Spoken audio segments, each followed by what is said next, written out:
Maybe camera over here, or maybe over there. Looks like a perfect size. Maybe it's a little too big, I don't know. T-post in there enough. Look at that. Hey friends, welcome back to the channel. And in today's video, we're gonna go ahead and rip the Band-Aid off. And when I say the Band-Aid, we're gonna rip all the stickers off the Racka, even though this thing is, like I've said before, it's such a nice looking machine, but it's time for it to do some work today, and I'll tell you what we're gonna do. So I have a T-post right here, strapped into the golf cart carrier thing, whatever it is. We're actually gonna figure out a better rack system for this, but for right now, that'll work. I have a T-post driver, and we're gonna be doing a mock scrape with one of these ScrapeFix ScrapeStick. I got this on Amazon. I'm really intrigued by it. I think it actually looks really cool, and you know, I got to find the right branch to put in there to do a scrape in front of one of our blinds. Clay was out yesterday shooting, and Clay was actually doing great with his rifle. He wants to see if he can hunt for his first time this year, which would be really cool. And as a dad, it's pretty awesome, like shooting 60-yard groups at about 2-inch groups at 60 yards. He's 11, so really proud of that. And I want to see if I can kind of get the best opportunities as possible. In Tennessee, we have a youth weekend, which is like late October before Halloween, and he can use anything he wants, rifle, muzzleloader, bow, whatever. Yeah, I just figured we'd take the Racka and let's go ahead and get this thing dirty. I mean, we've done enough glamour videos with it. Now it's time to really kind of show you all what it can do. I am going to put a camera over the scrape. I've got one of these Browning Dark Ops cameras. I've really come to like these things. They're just incredibly reliable. This is not a cell camera. I'm fine with that. I really just want to kind of get intel on that scrape and if it's getting used. You know, some batteries from Browning and, you know, SD cards and all the other good stuff. So let's get everything pulled together, and we'll run out there. It shouldn't be a very long video, but yeah, I just figured, like, let's have some fun. Let's make this thing, like, let's use it like a tool, right? But first, let's go ahead and do this, which all of our AMSR friends are going to enjoy that. Look at that. Oh, first you may want to read that. You know, powerful, oh well. Let's peel it off. Ooh, that's a real sticker. Sucker's like vinyl.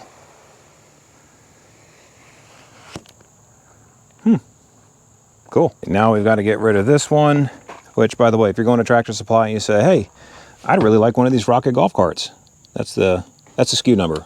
That's what you have to tell me you want. Done. Looks like we passed quality control. That's good. Oh, we almost forgot this.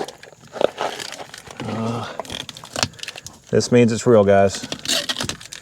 Gentlemen, this means this is, you break it, you buy it kind of thing, right?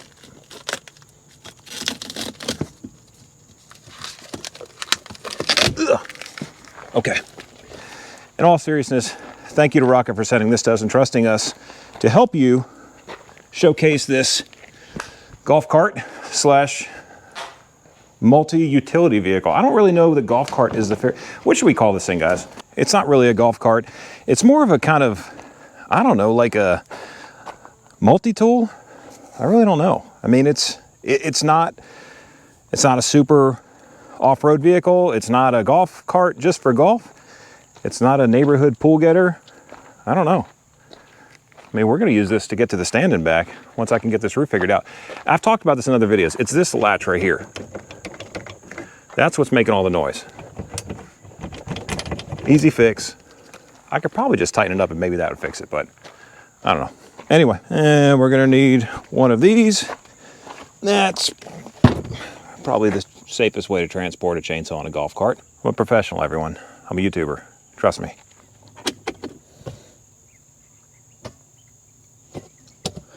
Racka. You're not sneaking up on anybody, just in case you know, if you have a T-post driver and a T-post in the back, you're gonna get found out quick.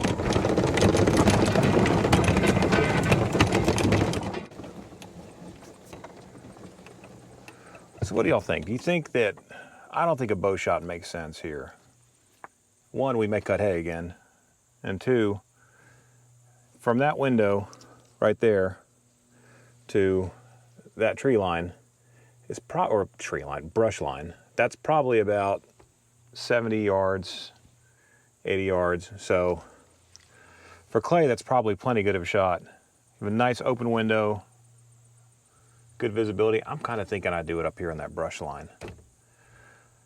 That probably makes more sense. All right, let's go harvest a branch.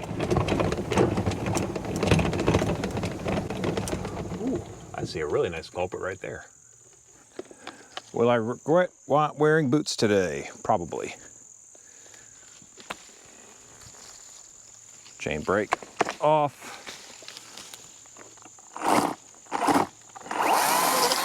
Woo! Sucker cuts fast. All right, I'll trim it up a little bit.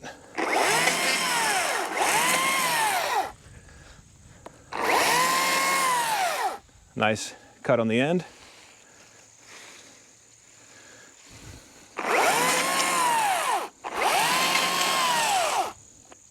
I'm not sure exactly how this thing works because I've never done it before, but we could trim it once I hang it, but it should be good.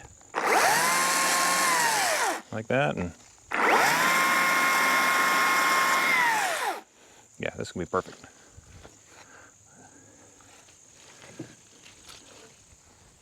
Are we thinking that that's where we want to put it, on that brush line? Because that's an easy muzzleloader shot or an easy rifle shot. Clay's not comfortable with a muzzleloader, too big of a boom. He doesn't shoot a bow. Now I could put it right over here, but I just don't know that a mature deer is going to walk right in front of that blind and work a scrape here. Maybe against there, but there's not really a shot there. But maybe we're just kind of playing, he's going to work the scrape, and then, is that the best thing to do, y'all think? Because then that's an easy bow shot. Okay, so you guys decided. Right here, all the equipment. Over here's the blind. In between the two, right behind me, we're going to put the scrape right here because you may not be able to see it as well as I can. But this is a low-lying little saddle there. It goes all the way across. Deer pass here all the time because it feels safe. They have, like, you know, height on both sides. They're not going to be really seen or, you know, walking the top of the hills where they're going to get busted. And they jump over this stuff all the time. You can see it opening right in there. So this is probably makes the most sense. We'll put it right here. That way it's probably, even I could make that bow shot. Maybe. So let's get to working on this scrape. That opened up pretty easy. Let's take a look at this thing though. So this is the ScrapeStick, and again, this is not sponsored. I bought this because I think it's just insanely cool. So there's your T-post will go in there. You tighten up with this little knob, I guess. This goes on top, and then you can adjust the branch, you know, how the branch will go in there, and this will clamp on there. I mean, really smart, really easy. It's better than the zip ties and stuff, which I've used in the past, or rope, because it breaks. Bucks get aggressive with it. You know, this, if they knock the thing out there, just go put another branch in there. But so the word of the day is pliability. And the reason that's the word of the day is that they're going to get rough with this thing. So this is bending. It's still pretty young. It's not snapping. You can see there's a little bit of sap coming out there. If they get real aggressive with this, that's a good thing. We want them to do that. And if it's too brittle, it'll just break. So looks like this thing just fits in here. We picked a perfect size. Looks like a perfect size. Maybe it's a little too big. I don't know. We'll find out. Well, perfect. We drive T-posts in there enough. Look at that. Oh man, that's cool. Very cool product. Money well spent. If you're interested in one, I'll put a link to our Amazon store. Supposedly people get commissions on Amazon. I never have. So you can do it on our store or someplace else. I don't care. But for your convenience, I'll put it in our Amazon store. Now this needs to be facing this way. All right, so what I'm looking at here, there's a slot in that thing. The slot's pointing this way, where the branch will go. If I would have done it backwards, I'd be getting this thing out and redoing it, because if not, the scrape would be in those trees.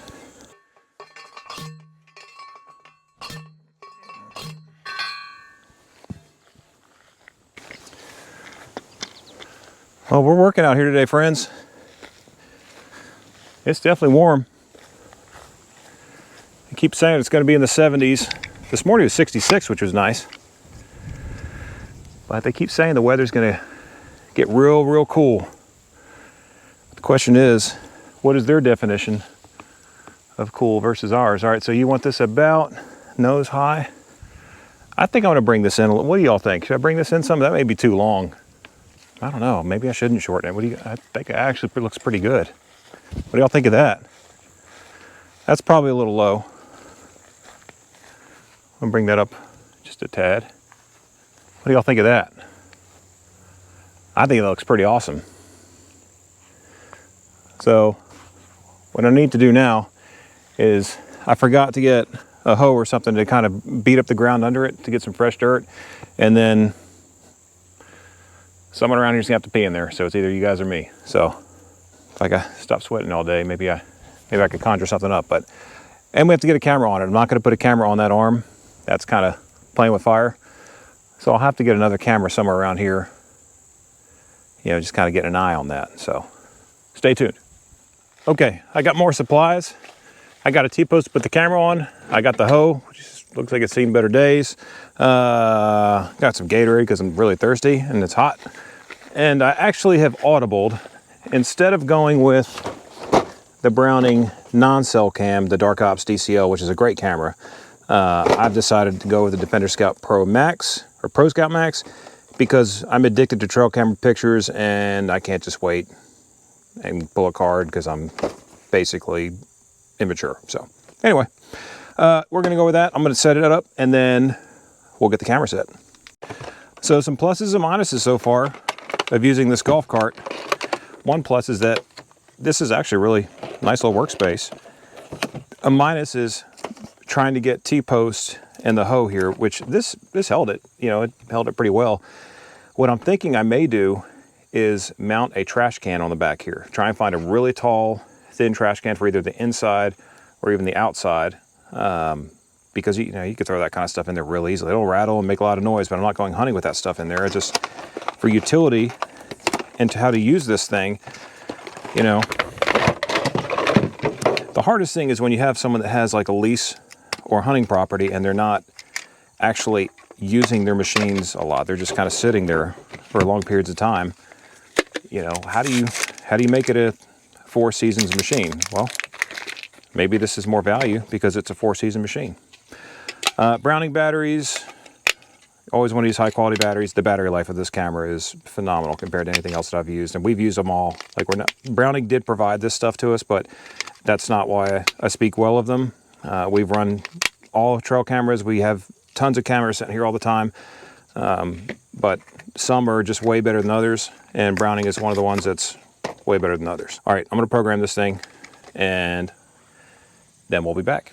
Okay, that literally took maybe 3 minutes. I first got an error. What you want to do is you want to go on this camera, send a sample picture, and if you get an error message when you do an LTE test, which is just, you know, hit the menu button right here. You can scroll, you know, up and down. LTE test, if you get a fail, turn the camera off, take the SD card out, put it back in, and then start it again, and usually it will work fine. So anyway, like, took me no time at all. It'll start sending great pictures. Now we have to figure out where to put the camera. Scrape here, maybe camera over here, or maybe over there, or maybe somewhere out here, kind of, you know, giving you a view of that. Or maybe we go wide.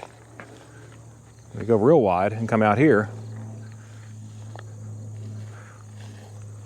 or go in the tree line and kind of tuck it away. I think we go in the tree line and tuck it away. I think that's the right thing to do. So that's what we'll do. Best part of this project is how many pictures of my nostrils will I get?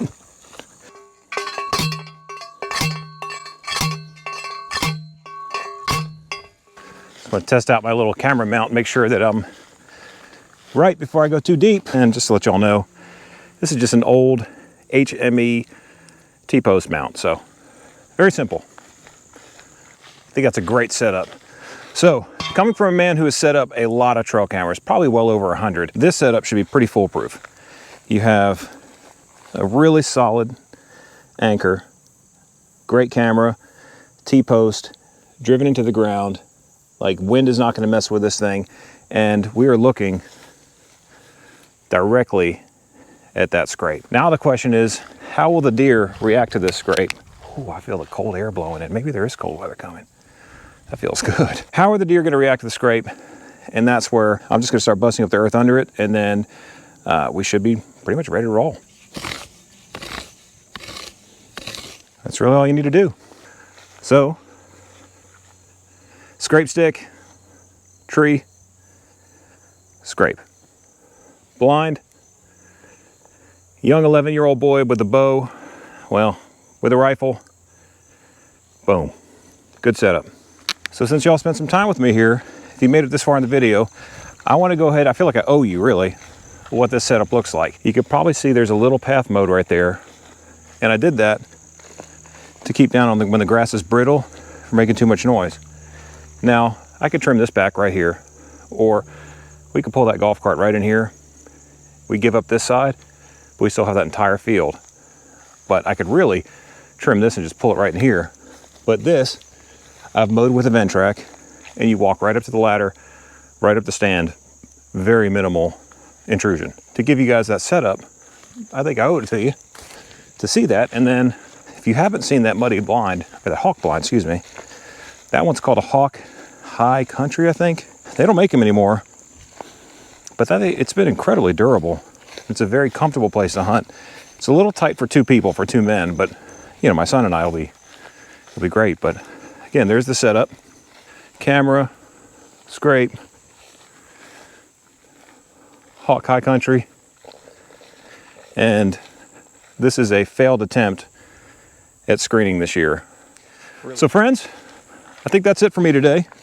Hope you enjoyed this video. If you did, share it with your friends, give us a like, we would appreciate that. And hey, subscribe. If you haven't subscribed, I think about 91% of the people that watch our videos don't subscribe or haven't yet. We would appreciate if you come along with us. Make sure you hit the notification bell, because you know, hunting videos don't really do all that well on certain platforms. So this is really just kind of setting the table. Again, we're a family of 5, 125 acres in Middle Tennessee. We just love this stuff. We love being outside. We love tinkering with machines and trying new products and stuff. And I love sharing what's great and what works, because this thing, I think that was 20 bucks. And man, that is 20 bucks well spent. Because if you have some old T-posts sitting around, man, how simple is that? Not to mention the fact, this branch is gonna die, and next year, I don't have to do this again. I just cut a branch, put it in there, and I'm done. Camera's already there, branch is here, scrape's there. Easy. You set the table, you know, make incremental progress every year, and then you know, next thing you know, you're like, I don't know, you're like Bill Winke or something. Who knows? But I do appreciate you watching this video. I appreciate all the kind comments, all the friendships we've made, and I cannot wait for a nice, cool fall and for an awesome season. We can all share some stories. So let me know how you're doing out there in the woods. Let me know how you're setting the table, and I will catch you next one. Joe the Farmer. We out.